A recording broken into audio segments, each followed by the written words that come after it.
Title: My manager called me to a meeting with HR. Kira, after 15 years, we're restructuring your position, she announced smugly. Clean out your desk by Friday. I smiled politely and said, completely understand.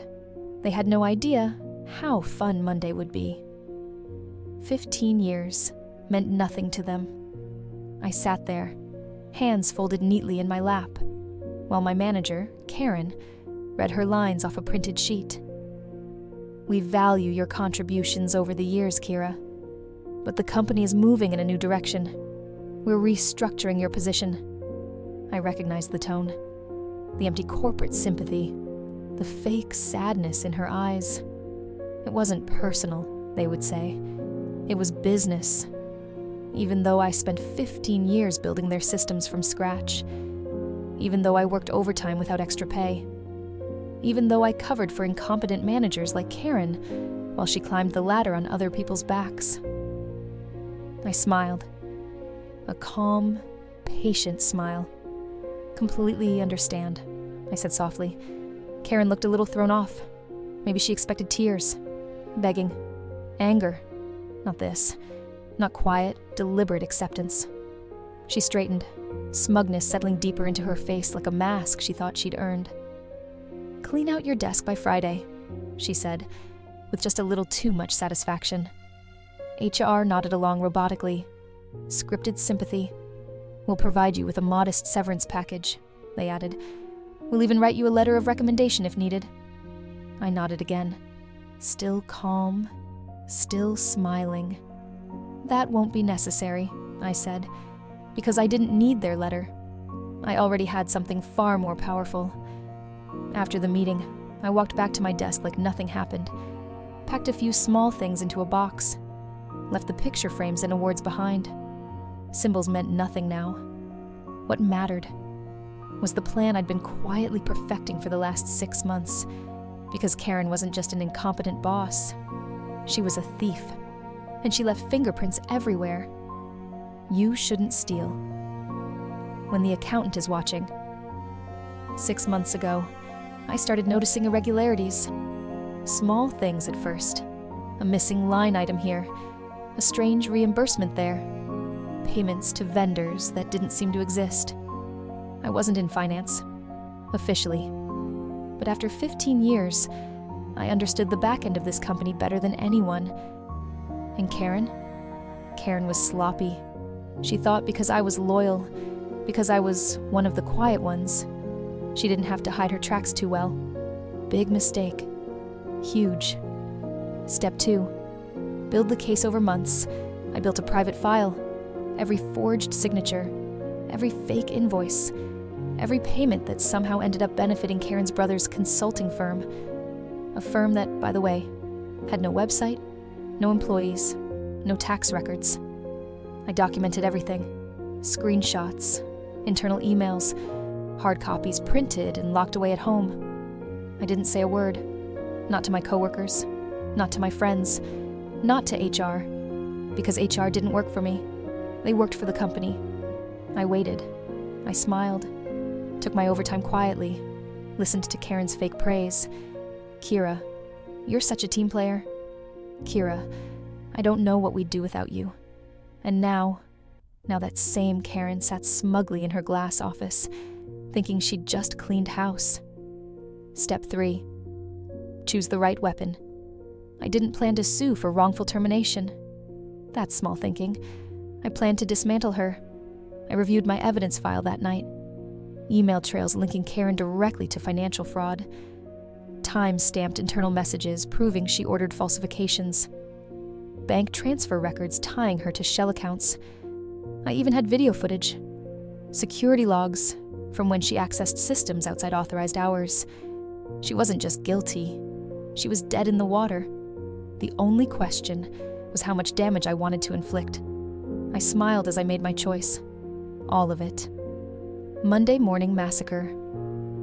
Monday arrived bright and clear. Karen probably came in humming to herself, proud of the hatchet job she thought she pulled off. Probably planning how she would spin my departure in meetings, making herself sound strong, decisive, managerial, Meanwhile, I walked into that office for the last time, not as a victim, but as an executioner. Step 4. Pull the trigger. At exactly 8:45 a.m., I sent 3 emails simultaneously.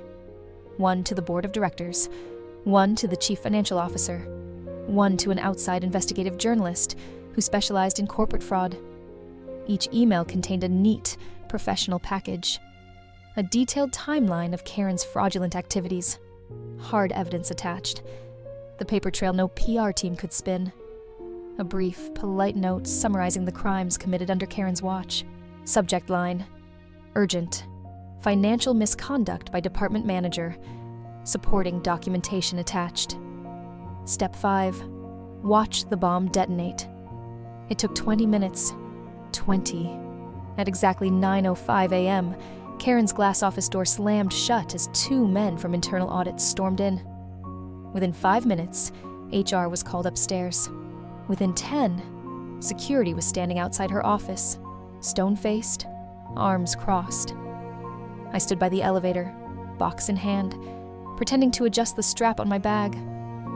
From my angle, I could see her face, drained of color, hands trembling as they flipped through the stack of printed evidence I prepared. She tried to deny it at first.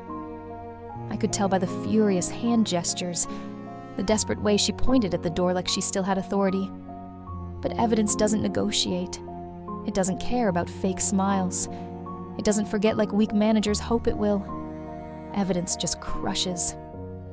At 9:30 a.m., Karen was escorted out. No goodbyes, no sympathy. Gone. Just like that. Step 6. Salt the earth. The investigation didn't stop with Karen.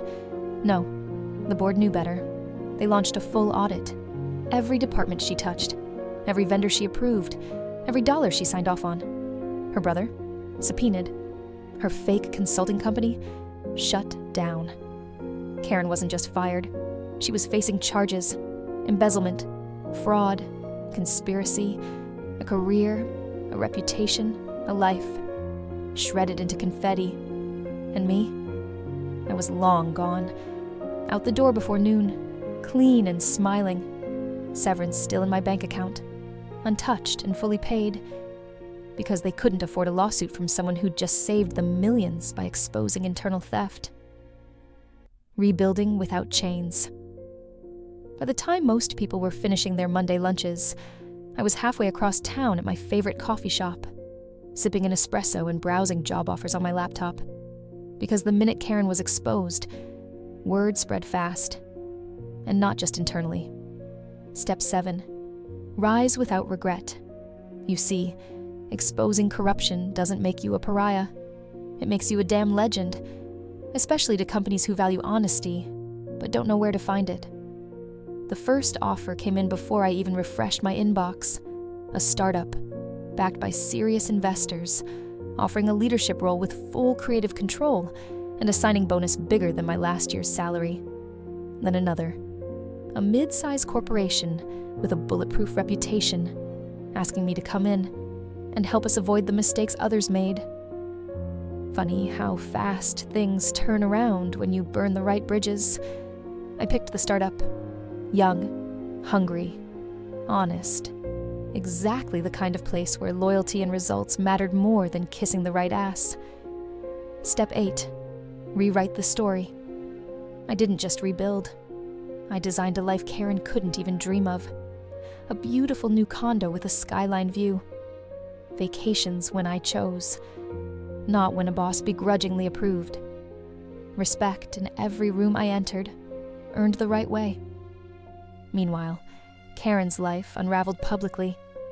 The local business journal ran a headline: "Former corporate manager under investigation for fraud, embezzlement allegations mount." Her LinkedIn went dark. Her name became a warning, a joke whispered in conference calls. Don't pull a Karen. Her network dried up like spilled water on hot pavement. No second chances, no golden parachutes, just the wreckage of her arrogance. Step 9. No pity, no contact, no regrets. She tried to reach out once, a sad little email buried in my spam folder. I know we had our differences. I'm sorry if things went too far. Maybe we could talk and clear the air. Clear the air? Number I hit delete without even opening it. Because loyalty isn't a switch you flip when it's convenient. It's a foundation. And when someone dynamites it, you don't rebuild with them. You rebuild without them. Stronger, smarter, and higher than they could ever reach again.